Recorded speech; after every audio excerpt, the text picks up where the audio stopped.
Hello बच्चों, let us read this question. This question says assertion A, white phosphorus is less stable than red phosphorus. Reason are, white phosphorus exist as P4 molecules. और हमारे options हैं. Option A, both A and R are true and R is the correct explanation of A. Option B, both A and R are true but R is not the correct explanation of A. Option C, A is true but R is false. Option D, A is false but R is true. Option E, both A and R false.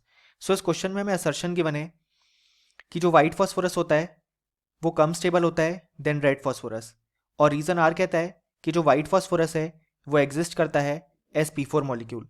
So इस question को solve करने के लिए हमें जो की concept required है वो है white phosphorus and red phosphorus.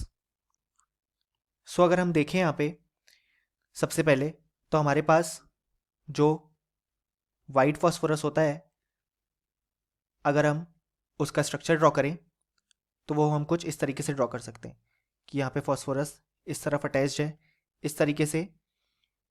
Then यहाँ पे ये वाला फॉस्फोरस अटैच्ड है इस तरीके से, एंड देन ये वाला फॉस्फोरस यहाँ पे अटैच्ड है इस वाले फॉस्फोरस से. सो यहाँ पे जो ये वाइट फॉस्फोरस होता है वो P4 के डिस्क्रीट यूनिट्स या मॉलिक्यूल्स के फॉर्म में प्रेजेंट होता है, यानी कि इस तरीके के मॉलिक्यूल्स में वाइट फॉस्फोरस प्रेजेंट होता है. सो यहाँ पे जो एंगल आता है ये वाला वो आता है 60 डिग्री. इस कारण से जो हमारे पास वाइट फॉस्फोरस होता है वो बहुत ही कम स्टेबल और ज़्यादा रिएक्टिव होता है, क्योंकि यहाँ पे हम देख सकते हैं जो एंगल है वो 60 डिग्री है, यानी कि यहाँ पे हाई एंगल स्ट्रेन प्रेजेंट है.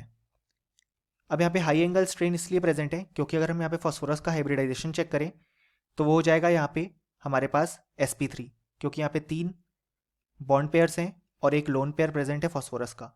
सो sp3 हाइब्रिडाइजेशन है, यानी कि जो एक्सपेक्टेड बॉन्ड एंगल है वो है 109.5 डिग्री, लेकिन इसके इस क्लोज्ड स्ट्रक्चर के कारण हमारे पास जो एंगल आ रहा है वो आ रहा है 60 डिग्री, यानी कि ये 109.5 माइनस 60 यानी कि 49.5 डिग्री का एंगल स्ट्रेन प्रोसेस कर रहा है अपने इस स्ट्रक्चर में. इस कारण से ये जो स्ट्रक्चर है वो लेस स्टेबल और बहुत ही ज़्यादा रिएक्टिव होता है. इसी कारण से जैसे ही हम वाइट फॉस्फोरस को एयर में हीट करते हैं तो वो in the presence of oxygen बहुत ही जल्दी फायर कैच कर लेता है due to formation of P4O10, और ये P4O10 जो होता है उसके वाइट फ्यूम्स होते हैं. अब अगर हम यहीं पे नेक्स्ट बात करें रेड फॉस्फोरस की, सो ये जो रेड फॉस्फोरस होता है वो ऑब्टेन होता है by heating white phosphorus at a temperature of 573 kelvin.